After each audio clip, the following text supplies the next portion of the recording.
أعوذ بالله من الشيطان الرجيم بسم الله الرحمن الرحيم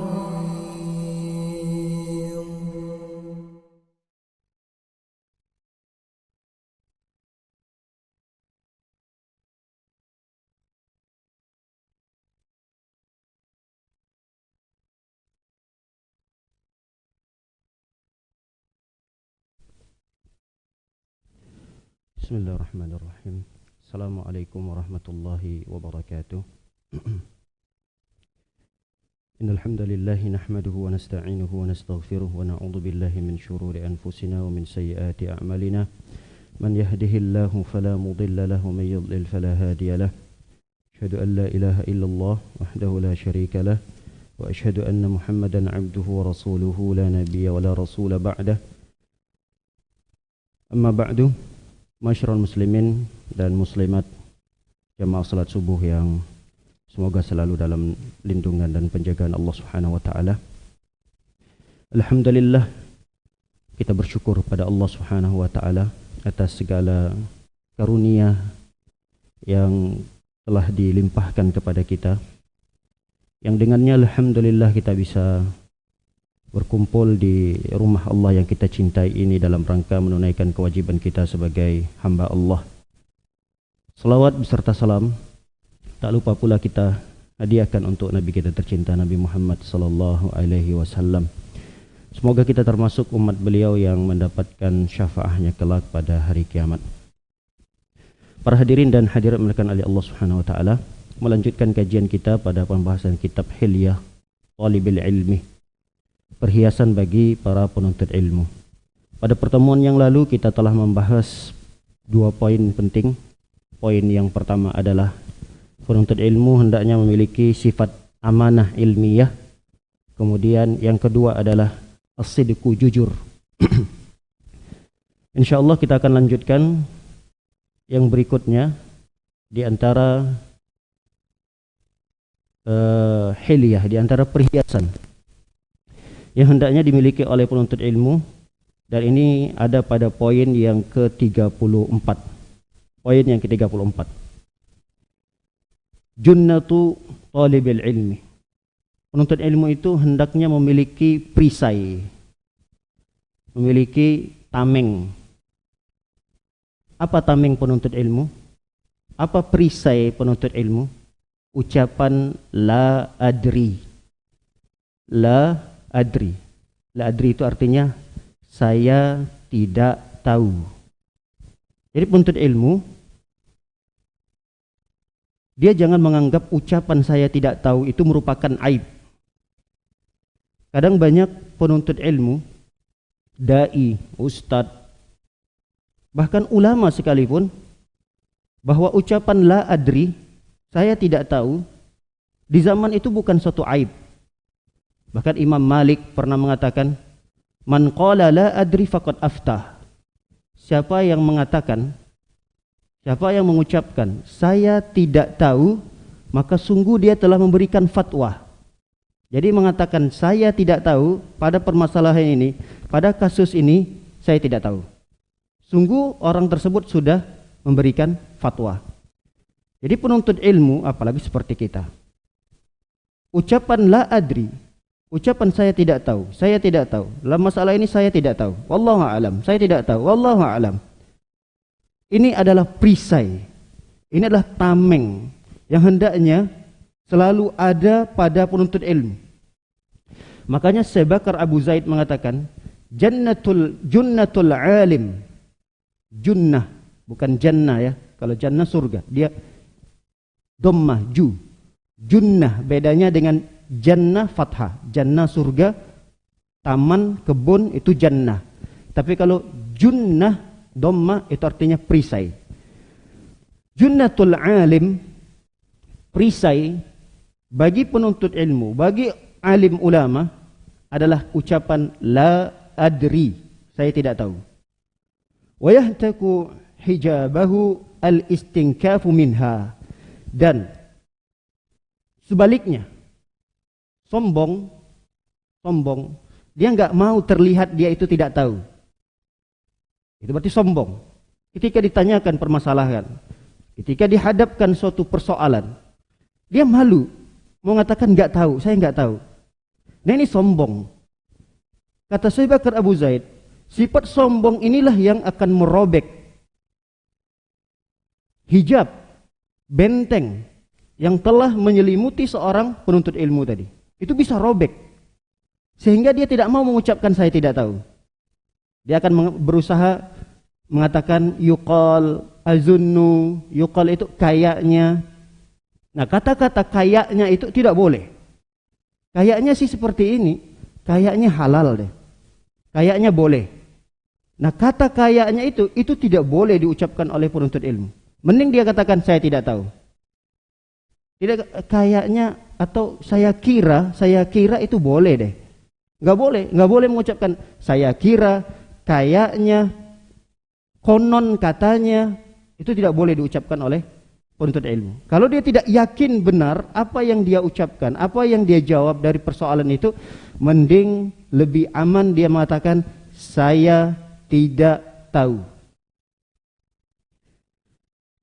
Fa in kana nisful ilmi la adri, kata beliau. Adakan jika ucapan la adri, ucapan saya tidak tahu itu, dia adalah merupakan setengah daripada ilmu. Tapi ini tidak berlaku pada soal ujian kenaikan kelas. Jadi tidak boleh gurunya membuat pertanyaan soal lalu dia katakan saya tidak tahu, itu tidak benar.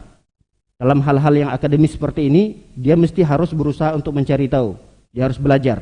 Tapi ada satu persoalan yang dihadapkan kepada kita, apalagi permasalahan besar, permasalahan umat. Ini beda dalam masalah ujian-ujian yang diselenggarakan oleh sekolah. Jadi jangan jawabnya saya tidak tahu. Berusaha dia untuk menjawab dengan cara apa yang telah dia pelajari. Maksud kami dalam persoalan saya tidak tahu di sini, dan dia adalah bagian daripada setengah ilmu. Setengah daripada ilmu adalah ucapan saya tidak tahu. Fanisful jahli, adapun setengah daripada kebodohan, ucapan yuqal wa azunnu, yuqal itu katanya, kayaknya, saya kira, itu adalah ucapan yang tidak pantas dan tidak boleh diucapkan oleh penuntut ilmu. Para hadirin dan hadirat melakukan oleh Allah Subhanahu wa taala. Pernah Imam Malik rahimahullahu taala kedatangan seorang tamu.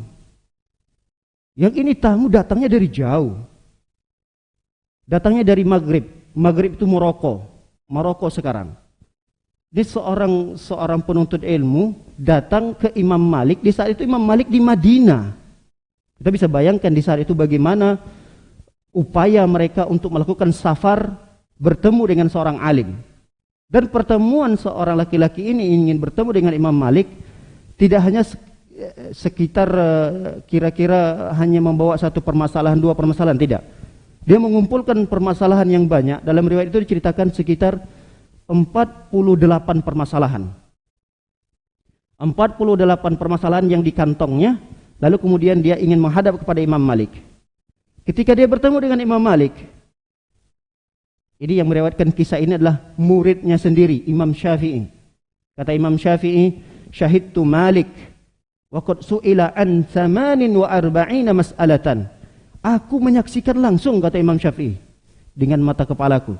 Imam Syafi'i ketika dia berguru dengan Imam Malik, aku menyaksikan langsung dengan mata kepalaku ketika itu ada seorang laki-laki yang membawa pertanyaan. Yang pertanyaan itu diajukan kepada Imam Malik sebanyak 48 pertanyaan.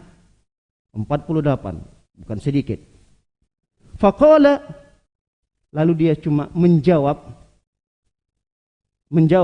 dari 48 pertanyaan itu sekitar 16 pertanyaan. Ini berapa persen? Enggak nyampe setengahnya yang dijawab oleh Imam Malik. Yang dijawab cuma sintai wa salasina minha la adri. Jadi sebanyak 32 dari persoalan yang dikantongi oleh seorang laki-laki tersebut, 32-nya dia jawab, saya tidak tahu. Pertanyaan berikutnya, saya tidak tahu. Pertanyaan berikutnya, wahai imam, saya tidak tahu. Jawabannya saya tidak tahu, saya tidak tahu, saya tidak tahu. Dan itu terulang sampai 32 pertanyaan. Ini sekelas Imam Malik. Salah satu imam yang dinisbatkan kepadanya mazhab Maliki. Mazhab Maliki, Imam Malik, Malik bin Anas rahimahullah. Perhadirin dan hadirat dimuliakan oleh Allah Subhanahu wa taala. Ketika selesai persoalan itu dari awal sampai terakhir, lalu kemudian laki-laki itu mengatakan, wahai Imam Malik, ini permasalahan yang mudah, yang gampang. Ini permasalahan yang ringan. Kata Imam Malik, pulang Anda dan katakan kepada penanya-penanya, katakan kepada masyarakat Anda bahwa Imam Malik menjawab persoalan-persoalan itu dengan kata la adri. Katakan kepada mereka-mereka bahwa Imam Malik tidak mengetahui persoalan itu.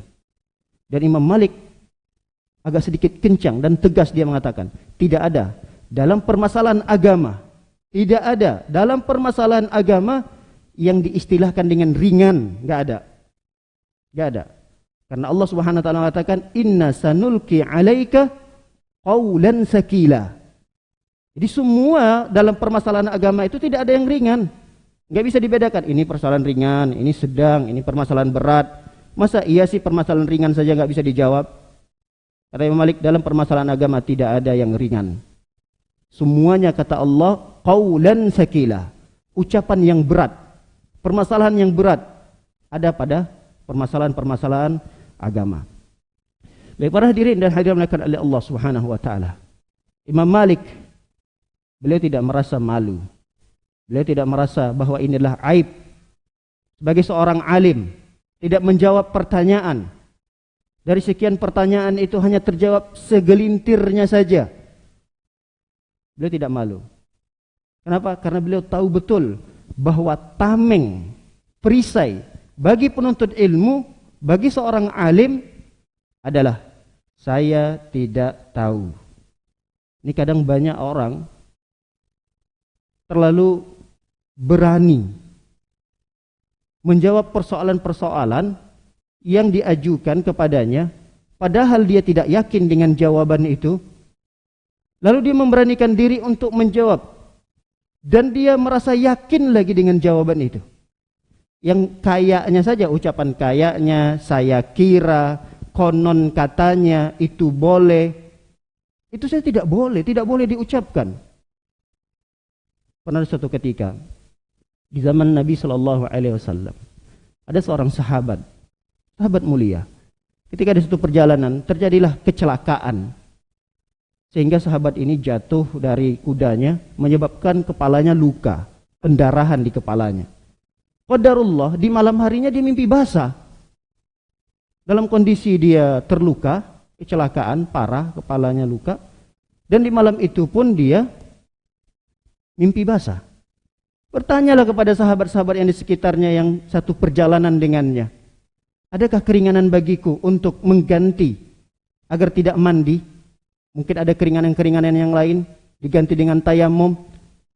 Maka sahabat-sahabat yang lain yang menemani perjalanannya dengan yakinnya menjawab, enggak ada keringanan bagimu. Kamu tetap harus mandi. Lalu kemudian sahabat itu mandi. Dia guyurkan air ke kepalanya dalam kondisi dia luka. Saat itu juga langsung meninggal. Wafat sahabat itu. Lihat akibat seorang memberikan jawaban dari persoalan tanpa ilmu. Bahaya. Ini terjadi di zaman sahabat. Apalagi di zaman kita. Di zaman kita ini, subhanallah. Orang begitu lantangnya, begitu beraninya. Di media-media, yang dia padahal tidak ada background ilmu agama. Yang dia tidak ada basic dalam hal itu. Tapi seakan-akan persoalan-persoalan dalam masalah agama itu mudah bagi dia untuk menjawabnya. Sekelas para ulama saja mereka berhati-hati. Imam Malik bukan beliau tidak bisa menjawab. Imam Malik yang kita sebutkan tadi dari 46 pertanyaan, Bukan beliau tidak bisa menjawabnya. Beliau hanya mengambil sikap kehati-hatian karena bisa jadi persoalan yang ditanyakan oleh orang tersebut itu berbeda kondisinya dengan di negaranya. Imam Malik tidak mau menyamakan kondisi yang ada di daerahnya, kondisi yang ada di kotanya, lalu kondisi itu disamakan dengan kota orang lain. Ini beda, jawabannya beda, fatwanya akan beda. Melihat kondisi, melihat situasi, melihat orang yang bertanya. Rasul Shallallahu Alaihi Wasallam juga begitu. Ketika ada orang minta nasihat, orang bertanya, Rasul SAW berikan pertanyaan-pertanyaan atau jawaban-jawaban yang berbeda. Makanya Imam Malik ingin lebih hati-hati, menjaga agar dirinya terjaga dengan perisai ucapan la adri, saya tidak tahu. Permasalahan ini saya tidak mengerti. Ini aman. Sehingga kita tidak diminta pertanggungjawaban oleh Allah Subhanahu wa taala. Kelak pada hari kiamat Anda telah mengucapkan kalimat ini. Lalu di atas ucapan kalimat Anda ini orang-orang mengamalkannya. Ini menjadi dosa jariyah. Ini akan terus mengalir dosa tersebut tatkala dia salah dalam menjawab. Karena kita bukan pada posisi alim, bukan pada posisi ulama. Kalau alim, kalau dia ulama, tatkala dia salah dalam menjawab, salah dalam berfatwa, salah dalam berijtihad, masih dapat satu pahala. Salahnya mereka masih dapat satu pahala. Benarnya mereka dapat dua pahala. Kalau kita siapa? Belum sampai pada tingkat alim itu belum. Tingkat ulama belum. Jauh sekali. Yang seseorang saja sudah sampai pada tingkat alim, dia tidak sembarangan dalam menjawab pertanyaan-pertanyaan. Mending dia hati-hati dengan ucapan saya tidak tahu.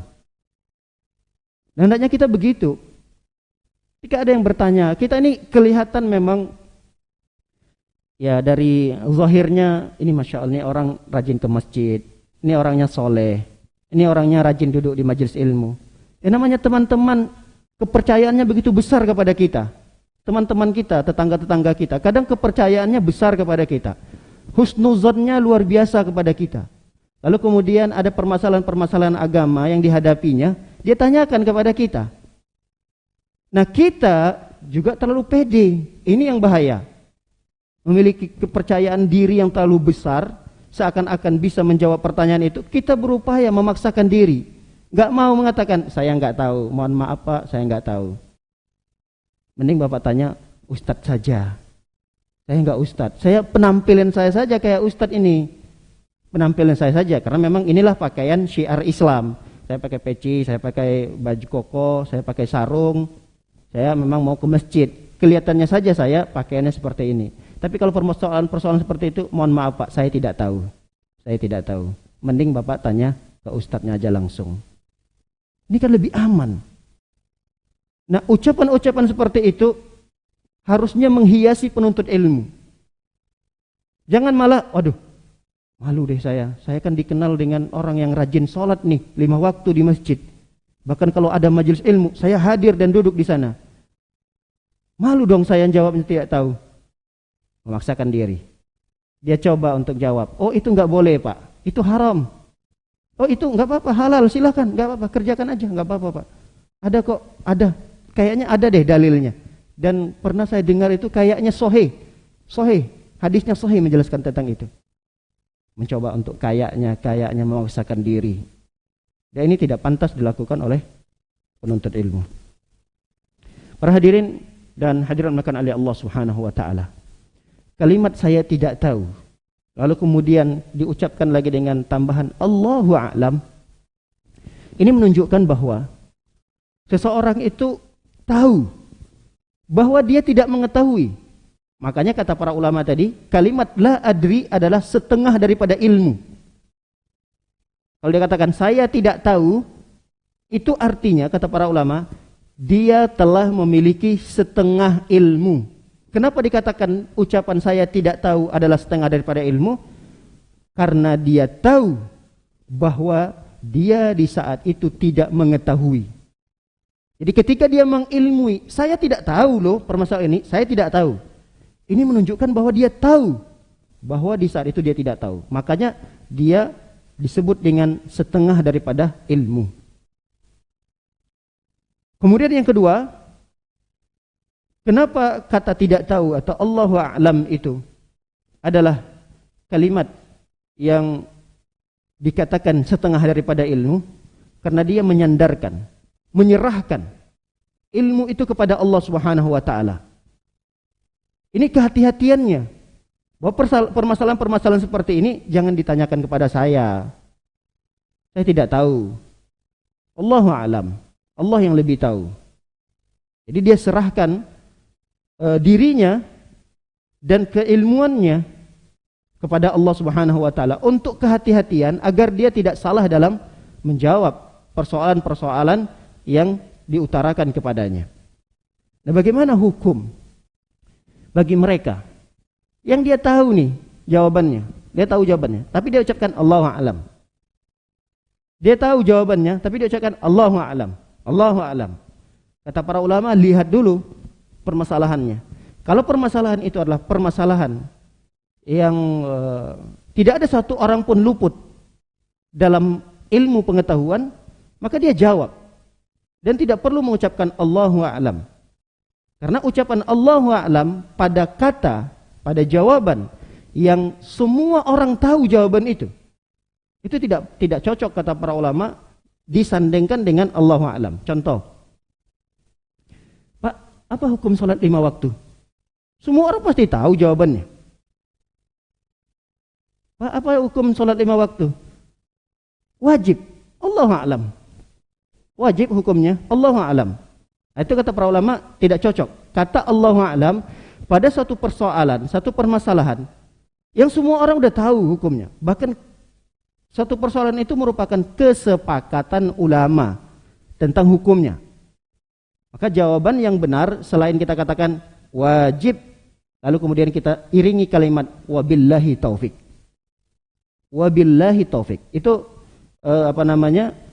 gandengan jawaban daripada kalimat yang kalau kita mau menyandingkan di sana ada kalimat Allahnya, tapi sebutkan dengan wabillahi taufik. Semoga Allah Ta'ala memberikan taufik kepada kita. Wabillahi taufik. Kalau memang persoalan itu adalah persoalan yang ditanyakan kepada kita, yang artinya persoalan yang dijawab itu disepakati oleh para ulama tentang suatu hukumnya, dan kita tahu tentang jawaban itu, kita jawab, lalu kemudian wabillahi taufik. Kapan kita mengucapkan Allahu a'lam itu? Kata para ulama adalah permasalahan-permasalahan yang mungkin terkandung di dalamnya khilaf banyak para ulama. Perselisihan para ulama banyak di sana. Lalu kita mungkin menjawab satu yang kita unggulkan dari sekian banyaknya pendapat ulama itu, lalu satu di antaranya yang kita unggulkan. Maka boleh kita mengatakan Allahu a'lam. Misal, Pak, apa hukum bagaimana yang sebenarnya tatkala kita tasyahud itu? Apakah jarinya digerak-gerakin atau hanya sekedar diberikan isyarat begini saja? Ini kan khilaf para ulama. Ada yang mengatakan digerak-gerakin, ada yang mengatakan isyarat saja begini. Ya sudah, kita saat ini mengunggulkan pendapat yang mana? Mana yang lebih kita kuatkan? Oh, yang saya lebih kuatkan adalah memberikan isyarat. Oh, saya lebih kuatkan adalah menggerak-gerakkannya. Jawab, tidak ada masalah. Saya lebih cenderung kepada pendapat ulama yang menggerak-gerakkannya. Wallahu a'lam. Tidak ada masalah. Ucapan Allahu a'lam itu benar. Kenapa? Karena memang dalam permasalahan yang di sana banyak sekali khilaf para ulama. Tapi kalau kita tahu jawabannya, 100% benar itu jawabannya, dan tidak ada khilaf para ulama di dalamnya, kita katakan wabillahi taufik. Baik para hadirin dan hadirat dimuliakan oleh Allah Subhanahu wa taala. Poin yang berikutnya yang hendaknya dimiliki oleh penuntut ilmu dan selalu menghiasi dirinya adalah al-muhafazatu ala ra'si malik sa'atu umrik. Di antara dan ini poin ke 35. Di antara perhiasan penuntut ilmu yang ke-35 adalah menjaga modal, ra'sul mal. Ra'sul mal itu bisa diterjemahkan modal. Jadi penuntut ilmu itu punya modal. Dan modal penuntut ilmu itu minimal dijaga. Kalaulah berat bagi dia untuk mengembangkannya sehingga mendapatkan keuntungan-keuntungan besar, ya minimal dia jaga tuh modalnya. Jangan sampai sedikit demi sedikit modalnya habis, kemudian dia bangkrut dan tidak bisa lagi melanjutkan usahanya. Itu kalau dunia usaha. Jadi jangan sampai dalam istilah perniagaan atau usaha, jangan sampai kita makan modalnya gitu. Minimal modal itu utuh, terjaga. Dan modal penuntut ilmu adalah usianya. Jadi modal penuntut ilmu kita adalah umur kita, usia kita, itu modal kita. Kita hidup di dunia ini berapa tahun? 60 tahun. Itu modal kita. Berarti dari usia 12 tahun misalnya ketika usia balik, usia 12 tahun sampai 60 tahun. Berarti sekitar 48 tahun itu modal kita. Jangan sampai usia 48 tahun yang Allah berikan kepada kita itu tidak ada penambahan ilmu. Yang ada cuma main-main, ketawa-ketawa, pergi sana, nongkrong sini. Ini rugi. Ini usia yang diberikan oleh Allah selama 48, usia yang harusnya kita isi dengan ibadah. Di antara ibadah yang harus kita lakukan adalah menuntut ilmu. Ketika ditanyakan oleh Allah SWT, ini umurmu kemana aja? Kamu ngapain aja? Apa yang mau kita jawab? Ingat, hadis Nabi SAW. Kata Nabi SAW, tidak akan bergeser. Nggak akan bergeser nih kaki kita ke tempat yang lain. Sampai kita akan ditanyakan 4 perkara. 2 di antaranya yang akan ditanyakan oleh Allah Subhanahu wa taala adalah yang pertama tentang umur kita. Dari umur 0 sampai 12 tahun misalnya, okelah, tidak ada pertanyaan. Belum balik. Tapi dari umur 13 tahun sampai usia kita misalnya 60 tahun. Itu umur akan dipertanyakan secara detail. Per menitnya, per detiknya akan ditanya oleh Allah Subhanahu wa taala. Kita apain aja nih umurnya? Kita habiskan kemana aja? Bahkan pertanyaan yang kedua dikerucutkan lagi oleh Rasul SAW dalam hadis itu, dikerucutkan lagi oleh Rasulullah an syababihi.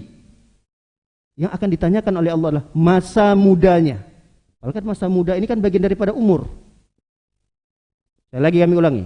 Yang akan ditanyakan yang kedua oleh Allah Subhanahu wa taala pada hari kiamat adalah tentang masa muda kita. Kan masa muda ini bagian daripada umur. Umur itu kan akan ditanya nanti. Sekian tahun itu akan ditanya. Tapi dikerucutkan lagi oleh Rasul sallallahu alaihi wasallam dalam hadis ini, yang akan ditanyakan lagi adalah tentang masa muda kita. Berarti masa muda ini adalah masa yang dispesialkan dalam Islam. Kenapa? Karena masa muda ini adalah masa yang lebih banyak yang ada pada diri kita. Masa muda ini adalah masa yang lebih banyak yang Allah berikan kepada kita. Anggaplah kita mengambil pendapat ulama yang mengatakan masa muda itu dari usia balik sampai usia 40 tahun. Itu masa muda. Ada sebagian ulama mengatakan masa muda itu adalah dari usia balik sampai umur 50 tahun. Sampai 50 tahun masih dikatakan muda. Anggaplah kita ngambil pendapat sampai usia 40 tahun. Baik, kita misalnya baliknya usianya 12 tahun. Tahun ke-13 berarti kita sudah mulai mukallaf, dibebankan. Syariat Islam ini sudah mulai dibebankan kepada kita di usia 13 tahun. Dari usia 13 tahun sampai 40 tahun. Berarti sekitar berapa tahun nih masa muda kita? Dari 12 tahun. Kemudian sampai 40 tahun. Berapa nih? 28 tahun. Berarti kita diberikan usia muda oleh Allah Subhanahu wa taala sebanyak 28 tahun. Dan itu akan ditanyakan oleh Allah Subhanahu wa taala. Kita meninggal misalnya di usia 60 tahun. Berarti 40 tahun. 40 ke 60, 20 tahun masa tuanya. Dan itu akan ditanyakan, masuk dalam keumuman umur tadi. Tetap akan ditanyakan. Cuma ada pengkhususan, penspesialan oleh Rasul sallallahu alaihi wasallam di masa muda ini.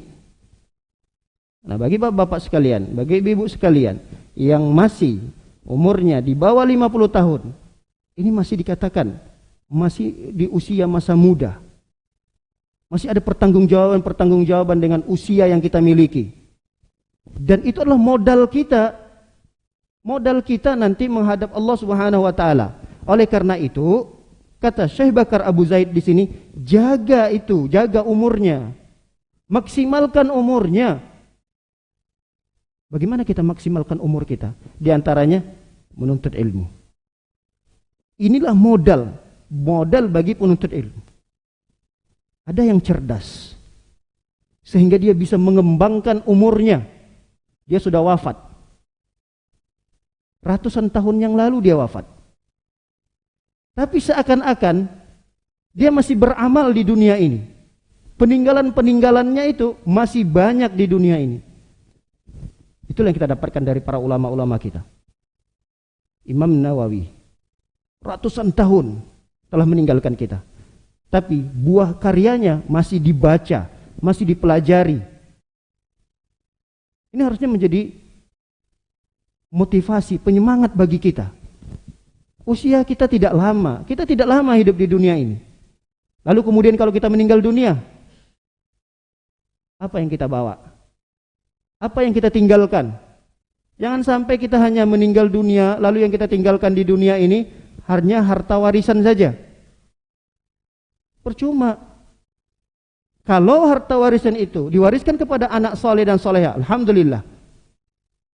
Tapi kalau harta warisan yang kita tinggalkan lalu diwariskan oleh keturunan-keturunan yang hanya memperebutkan itu, lalu muncullah di tengah-tengah mereka pertikaian, perkelahian, ini kan menjadi celaka bagi sang pemilik harta pertama yang sudah meninggal dunia. Banyak orang-orang yang cerdas, dia betul-betul bisa mengelola umurnya yang dia hidup hanya di dunia ini ya 40 tahun, dipotong dengan masa baliknya tadi, atau ada yang 50 tahun, usia yang dia sudah dihisap oleh Allah Subhanahu wa taala. Di usia 50 tahun itu seakan-akan dia hidup 50.000 tahun. Bisa enggak kita seperti itu?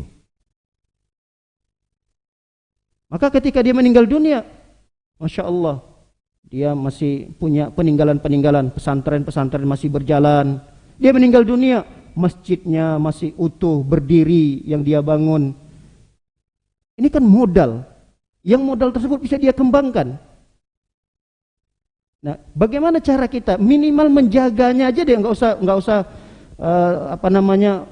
terlalu muluk-muluk untuk mengembangkannya. Ya alhamdulillah kalau memang ada dan di antara kita bisa melakukan itu, silahkan. Tapi minimal kita menjaga umur kita ini gitu. Makanya Masya Allah, sebulan yang lalu ada salah satu PT ya, perusahaan, dia buka cabang di Bekasi. Kemudian dia utusannya datang ke saya, minta karyawannya di cabangnya ini sekitar 7 orang lah, 8 orang. Lihat apa yang dilakukan oleh pemilik perusahaan ini. Perusahaannya ada di Jakarta. Dia buka cabang di beberapa daerah, di antaranya Bekasi baru buka. Sebulan yang lalu datang utusannya untuk menghadap, untuk ya berbicaralah pada saya, minta agar saya mengisi kajian di kantor cabangnya itu. Memang enggak banyak, cuma 8 orang. Dan dia minta bahwa jam belajarnya itu selama 2 jam dalam seminggu, 2 jam dalam seminggu, itu bagian daripada jam kerja. Seakan-akan dia wajibkan karyawannya tadi untuk belajar, ngaji nih. Kenapa? Karena memang umurnya ini adalah ra'sumal, modal bagi dia sebagai pemilik perusahaan dan modal bagi karyawannya. Dia ingin mengembangkan modalnya dia tadi dengan karyawan-karyawan yang dia punya. Tapi karena memang terbentur waktu itu saya tidak bisa, Karena saya punya jadwal rutin juga, nggak bisa saya tinggalkan jadwal rutin hanya untuk ngambil jadwal itu. Saya bilang nggak bisa Pak. Mungkin cari ustaz-ustaz yang lain. Tapi ada satu hal yang menarik kita lihat di sini. Dia tidak hanya memperhatikan dunianya. Dia punya modal di dunia ini dalam usahanya. Dia ingin kembangkan itu, mendapatkan keuntungan yang banyak. Dan itu dia dapatkan. Tapi di samping itu, dia bisa kembangkan lagi ra'sul mal, modal umur yang dia miliki dan modal umur yang dimiliki oleh karyawan-karyawannya tersebut. Jangan sampai karyawan-karyawannya ketika nanti ditanya oleh Allah SWT terhadap umur, bingung mau jawab. Maka ini kita dapatkan, Masya Allah, di tengah-tengah kaum muslimin, yang mereka hobi, masing-masing mereka itu punya komunitas-komunitas. Alhamdulillah kita lihat sekarang banyak bertebaran. Ada komunitas motor-motoran misalnya, motor gede, ada motor-motor biasa. Yang ajibnya di tengah-tengah mereka itu, sebelum mereka motor-motoran, sebelum mereka main-main, kongko-kongko, nongkrong sana nongkrong sini, mereka belajar dulu. Itu yang perlu kita contoh. Ini tidak, sebagian kita, Masya Allah, yang diingat cuma main. Hobinya. Udahlah, kita kan kerja dari Senin sampai Jumat nih. Waktu kita nggak ada untuk belajar. Masa iya nggak ada 1 jam atau 2 jam dalam seminggu kita sempatkan untuk belajar? Jangan sampai habis usia kita, ketika nanti dicek di catatan amal, selama seminggu, kali 24 jam, itu nggak ada di mana kita duduk untuk ilmu, berapa jam kita untuk ilmu, nggak ada di catatan itu. Nanti kita yang rugi, modal kita habis. Kasihan kita dengan teman-teman yang hanya sekedar memikirkan hobinya, macam-macam lah hobi-hobi sebagian saudara-saudara kita. Ada hobinya gowes, ada hobinya olahraga A, futsal B, dan seterusnya. Tapi yang kita kagumi dari saudara-saudara kita yang memiliki hobi masing-masing, ada hobi olahraga dan seterusnya, mereka itu ngajinya itu yang paling penting. Ada salah satu komunitas lagi di Bekasi. Komunitas main badminton. Main badminton. Subhanallah, mereka itu punya jadwal dalam seminggu itu sekian kali. Tapi dari sekian kali yang dijadwalkan itu, mereka bikin jadwal kajian. Dan itu terrealisasi, berjalan. Sampai-sampai dibuat komunitas ABC. Ngaji mereka. Belajar. Kalaulah tidak belajar kitab seperti ini misalnya, minimal belajar baca Quran, bagaimana cara memperbaiki baca Quran. Ini kan bagus, enak dilihat gitu. Kita rindu dengan komunitas-komunitas seperti ini. Alhamdulillah sekarang tersebar. Nah, kita lihat pada diri kita. Ketika kita bergabung pada satu komunitas. Di dalam komunitas itu, apakah murni 100% hanya bermain-main, hanya tertawa tertiwi, hanya kalau murni dalam komunitas itu hanya bermain-main saja, tinggalkan. Kita rugi. Habis modal kita nanti. Tinggalkan komunitas itu. Tapi kalau kita punya komunitas, Masya Allah, sebelum kita memulai hobi kita itu, ada ustadz membimbing, duduk di situ dulu, sebelum kita main. Ada baiknya bapak-bapak sekalian, kita coba dulu deh, bacaan bapak gimana sekarang, sudah mulai bagus nggak bacaan Al-Qurannya? Wah bapak, mohon maaf, bapak harus mulai dari awal dulu ya, bapak dari Iqra dulu, nggak apa-apa. Kalau bapak sudah mulai bagus, dibimbing oleh satu ustadz. Jadi selain hobi kita tersalurkan, dunia dapat, akhirat tidak kita tinggalkan. Walau itu pun masih terbalik lah ya, tapi alhamdulillah itu masih mending dibanding sama sekali tidak ada waktu buat untuk menuntut ilmu, tapi waktu untuk main ada, waktu untuk menyalurkan hobinya bisa. Ini kan suatu pemandangan yang sangat menyedihkan di tengah-tengah kita gitu.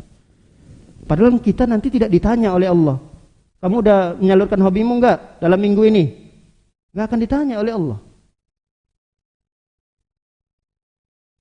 Tapi usia yang diberikan oleh Allah Subhanahu wa taala tatkala tidak kita gunakan untuk menuntut ilmu, ingatlah, ada bahaya besar yang akan kita hadapi nanti pada hari kiamat dan akan kita pertanggungjawabkan di hadapan Allah Subhanahu wa taala.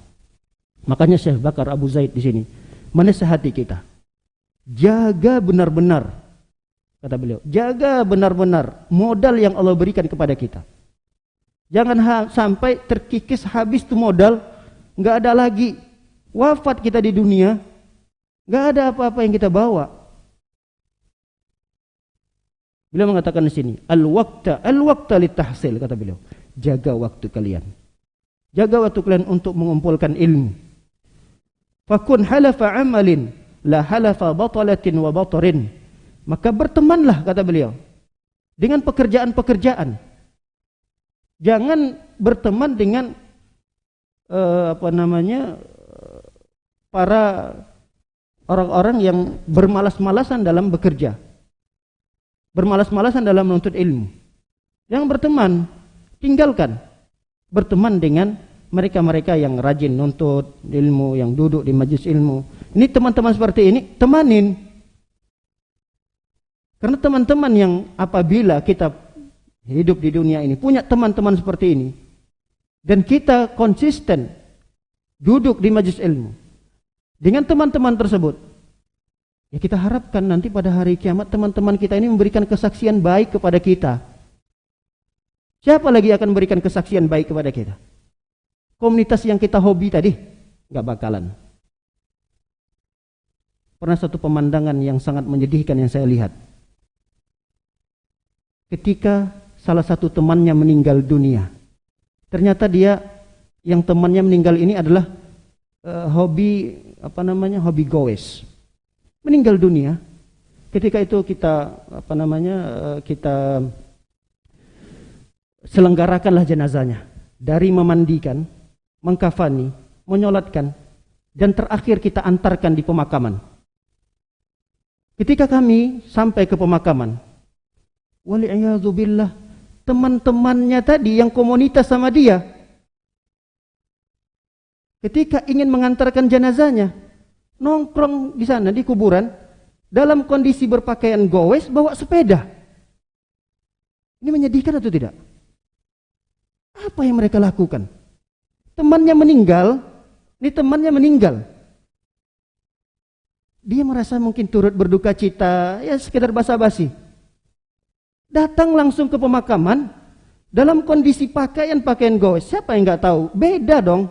Pakaian biasa, orang mengantarkan jenazah dengan pakaian goes. Terlihat seragam goesnya terlihat. Pakai helm, sepeda didorong di pemakaman. Ini yang diharapkan dengan komunitas-komunitas itu. Harusnya kalau memang mereka memiliki solidaritas, apakah namanya, tinggalkan dulu itu. Datang ke rumahnya, ikut menyolatkannya, doakan. Dan doa terbaik kepada teman kita yang meninggal dunia adalah ketika kita sholat, ikut kita sholatkan dia, doakan di dalam sholat jenazah itu. Lalu kemudian kalau sempat waktu kita untuk mengantarkan, antarkan ke pemakaman. Jangan dengan kondisi seperti itu, enggak elok dilihat. Kita aja ngelihatnya, Masya Allah, ini orang kok gini amat gitu. Kalau dia mau mengucapkan bela sungkawanya atau apa, oh Ustaz, kita husnuzan lah, mungkin dia bukan muslim. Ya, kalau dia bukan muslim, oke lah. Tapi jangan dengan berpakaian-pakaian seperti itu. Bawa sepeda. Dan itu bukan 1-2 orang. 5-7 orang. Mohon maaf, persaksian ini, penampakan ini, atau fenomena ini bukan hanya saya yang melihat. Teman-teman yang mungkin ketika itu ikut mengantarkan pun melihat itu. Makanya kalau kita punya komunitas, kalau sekedar hanya menyalurkan hobi, senang-senang di dunia ini, udahlah, nasihat kami tinggalkan. Kalau kita bisa ikut di komunitas itu, kita bisa mewarnai, kita bisa mempengaruhi, silahkan. Kita tawarkan kepada pengurus komunitas itu, Pak, apa benar kita akan hidup terus-terusan di dunia ini? Apakah bisa sampai besok kita akan menikmati hobi kita ini? Kenapa enggak sebahagian daripada waktu kita panggil Ustadz, kita duduk dulu, kita dengarkan nasihatnya, enggak usah lama-lama, 5 menit, 10 menit. Nah, lalu kemudian nanti kita motor-motoran. Adalah sedikit hadis yang disampaikan, ayat dari Al-Quran yang dibacakan.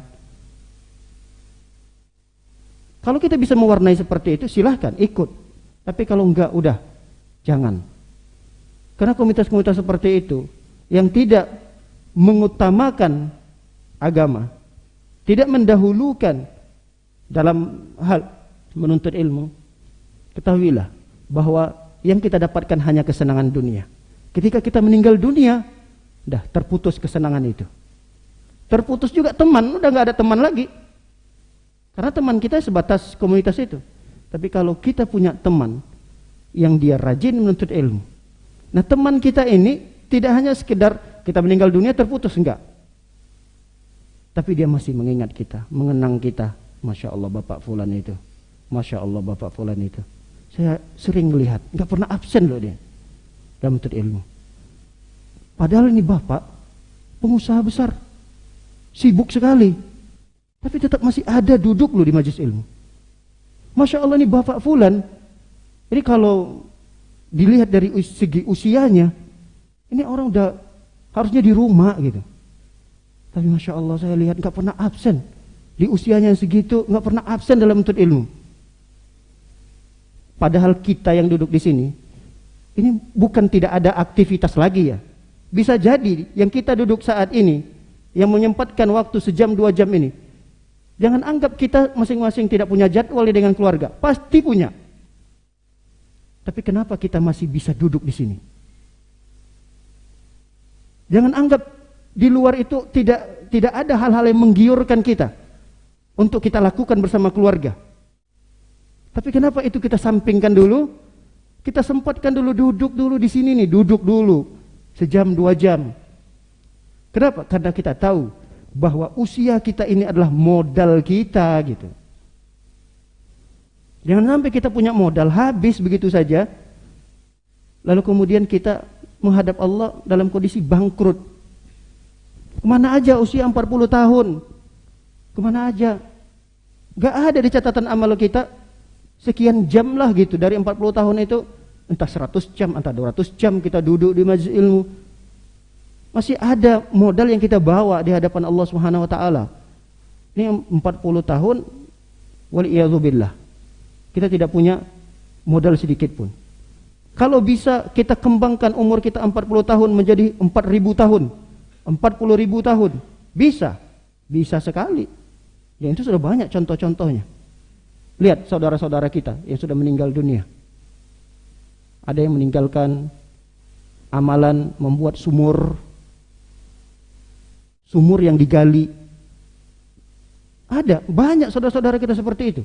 Dia cari daerah-daerah, mana nih daerah-daerah yang belum ada sumur, mana nih daerah-daerah yang masih airnya kotor.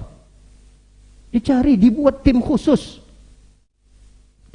untuk mencari dan menanamkan modalnya di sana, dan dia kembangkan hartanya tersebut. Meninggal dunia dia, sumurnya masih mengalir, airnya masih keluar dari sumur itu, diminum oleh masyarakat, dimanfaatkan oleh masyarakat.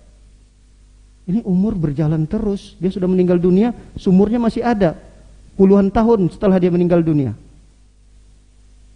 Ini harusnya secerdas itu gitu. Kaum muslimin Masya Allah banyak yang cerdas seperti itu.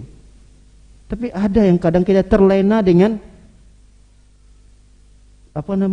dengan bunganya dunia, dengan kesenangan sesaat, kita terlena gitu. Terlena sehingga kita senang sekali menghabiskan usia, umur dan harta kita dalam kesenangan-kesenangan yang sesaat itu, sehingga habis modal kita dan kita menghadap Allah Subhanahu wa taala dalam kondisi merugi. Kata beliau, falhifdhu 'ala al-waqt, jaga waktu. Bil jiddi, dengan serius, wal jittihad, dengan sungguh-sungguh. Jaga waktu kita dengan serius, dengan sungguh-sungguh. Wa mulazamatit talab, terus mulazamah menuntut ilmu, duduk seperti ini. Wa musafanatul asyakh, duduk temani guru-guru, temani, dengari nasihat-nasihat, wejangan-wejangan dari mereka.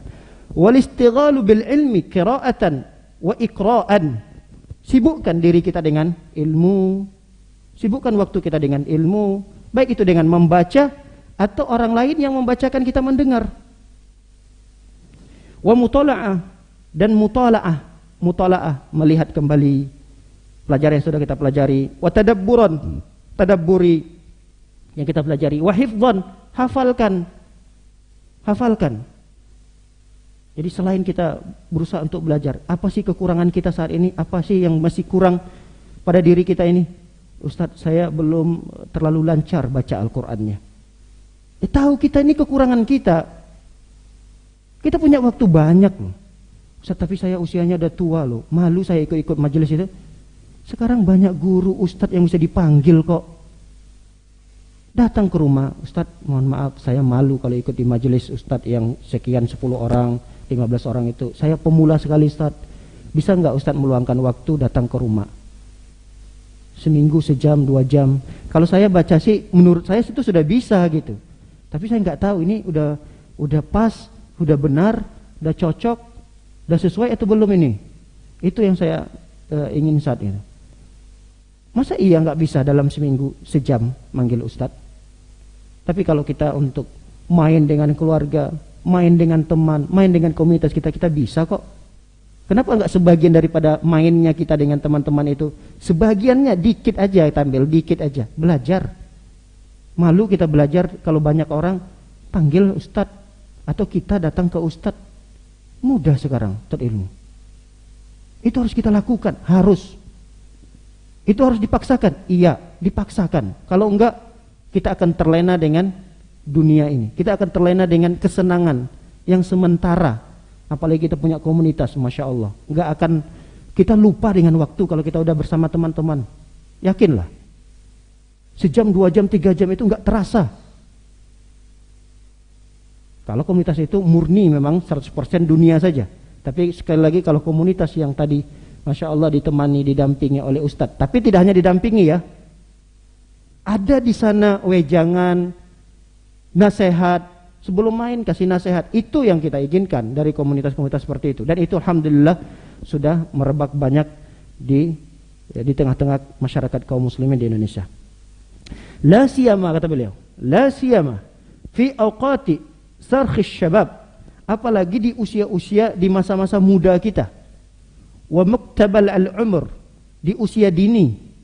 Wa ma'dil afiyah, kita masih punya afiat, kita masih diberikan kesehatan. Faghtanim hadhil fursal ghaliyah, maka jaga itu, kata beliau, jaga kesempatan itu.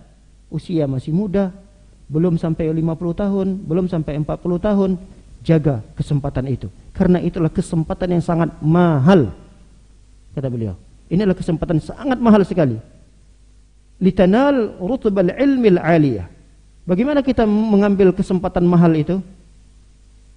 Ambil kesempatan itu untuk menggapai ilmu yang banyak. Fa innaha, karena sesungguhnya masa muda, masa usia yang masih belia, masih dini, dia adalah waktu jam'il qalbi wa ijtima'il fikri. Karena waktu tersebut adalah waktu di mana kita masih bisa berkonsentrasi, menggabungkan antara pemikiran dengan hati. Kan menuntut ilmu itu butuh disinkronkan antara hati kita ini dengan pemikiran, dengan otak, itu harus sejalan. Jangan sampai kita berupaya duduk di sini, lalu yang kita ingat adalah ini nanti kita mau ngapain tadi, udah janji nih sama keluarga. Nah ini kadang-kadang ada pada diri kita gitu. Kita duduk di majelis ilmu tapi enggak konsentrasi. Dan itu ada pada usia-usia kita seperti ini. Usia di mana kita sudah berkeluarga, kita sudah punya banyak anak, apalagi kita sebagai bos di perusahaan punya banyak masalah. Di hari libur saja kita harus dipaksakan untuk bekerja karena saking banyaknya masalah-masalah di perusahaan kita. Kita diberikan amanah yang luar biasa. Di usia-usia seperti ini kan sulit bagi kita untuk konsentrasi dalam menuntut ilmu. Tapi enggak ada masalah, yang penting kita berupaya untuk duduk. Nah, ada usia-usia yang kita belum sampai pada usia itu. Usia di mana kita masih ringan lah masalah-masalahnya, walaupun ada tapi masih ringan. Usia di mana kita belum terlalu banyak kesibukan, belum terlalu banyak tanggung jawab. Nanti kita akan rugi sendiri gitu. Oh ternyata iya ya. Kenapa nggak dulu saya waktu saya usia begini saya masih karyawan biasa, kenapa nggak saya maksimalkan ya? Tapi ketika saya sudah naik pangkat, ternyata lebih sibuk lagi. Nah, ini akan dirasakan kerugian-kerugian seperti itu. Makanya usia-usia di mana kita dikatakan masih muda, di bawah 40 tahun, di bawah 50 tahun, itu jangan nunggu. Nanti kadang ada bisikan setan. Udah nanti aja. Nanti kalau sudah di usia pensiun. Pensiun kan udah selesai, nggak ada kerjaan lagi. Itu hati-hati, itu bisikan syaitan. Makanya kata beliau di sini, wa iyyaka wa ta'mirit taswif ala nafsik. Hati-hati dengan perintah, artinya dengan bisikan-bisikan, nanti aja, nanti, besok, minggu depan, tanggal merah, duduk macam itu. Sampai pada tanggal merah, nanti berubah lagi. Udahlah, besoknya lagi kan hari Sabtu Ahad tuh, libur. Besok aja deh duduknya. Kata-kata nanti deh, besok aja, tanggal merah, nanti saja kalau udah pensiun. Kata-kata seperti itu, nanti, itu jangan ada pada diri seorang penuntut ilmu. Karena itu yang akan merusak modalnya. Udah kalau dia sempat sekarang, langsung duduk, paksakan. Ustaz saya ada janji mau pergi sama keluarga, nanti. Ustaz saya ada janji sama anak-anak dari kemarin udah sibuk banget mau ngajakin tempat main. Udah nanti, masih ada waktu. Masih ada jam 8, jam 9, jam 10. Berapa jam sih nuntut ilmu? Habis subuh jam 5, jam 6, jam 7, paling 2 jam, paling lama 2 jam. Jam 8 kemana? Terserah. Masih banyak urusan-urusan dunia yang bisa kita manfaatkan dari waktu-waktu kita yang begitu banyak. Jangan ada alasan. Saat ini juga wajib. Menghibur keluarga, wajib. Masya Allah. Kalau bertabrakan antara wajib dengan wajib, pilih mana wajib yang lebih wajib.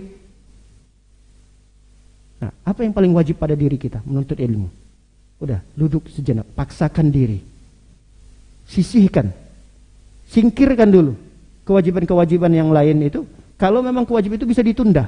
Kalau ini kan gak bisa ditunda. Gak bisa ditunda. Kalau sama keluarga nanti bisa ditunda jam 8, bisa ditunda jam 9. Kalau ini belum tentu ada kajian yang bisa kita hadiri jam 8. Belum ada, belum tentu.